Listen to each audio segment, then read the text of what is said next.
Top 14 causes why heart attacks are increasing and occurring in younger and younger people.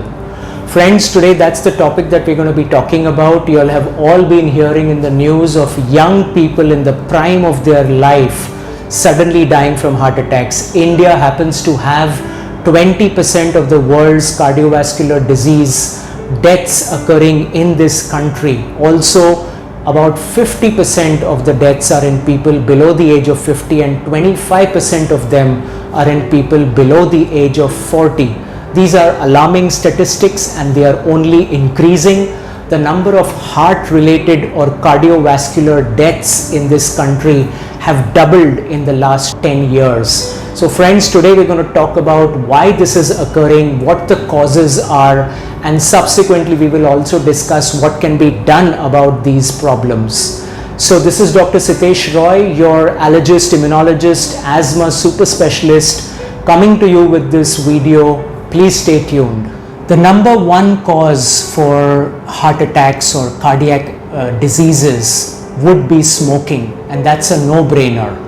When you combine smoking with the use of drugs, that's an even greater risk.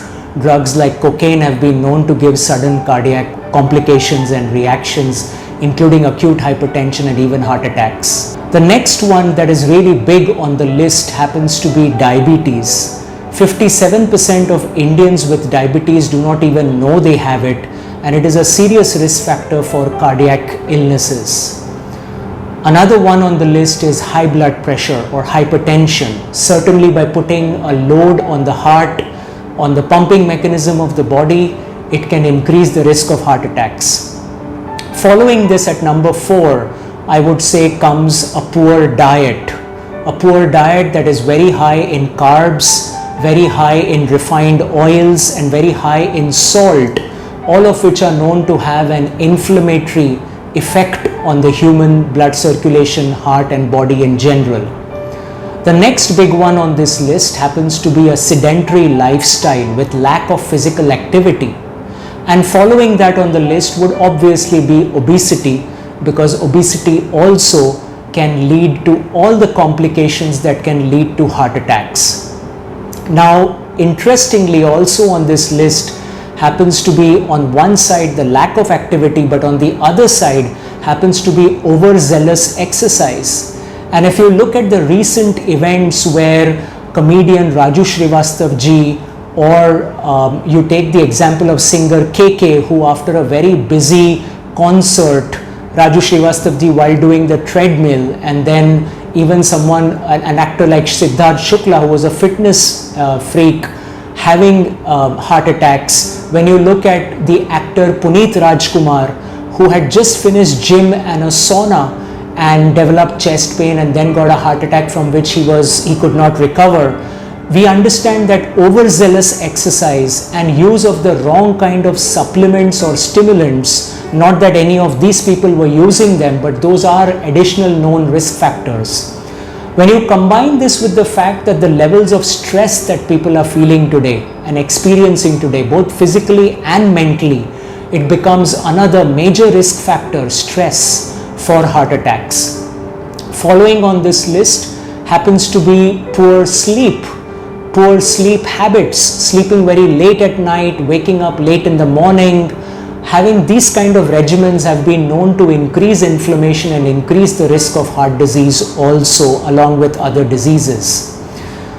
Excessive consumption of alcohol is also a known risk factor for heart disease.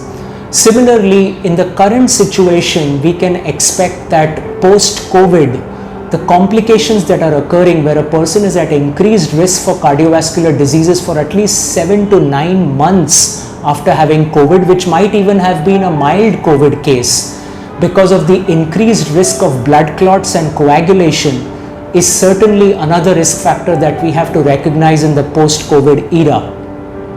The next on the list comes the role of genetics, the family history.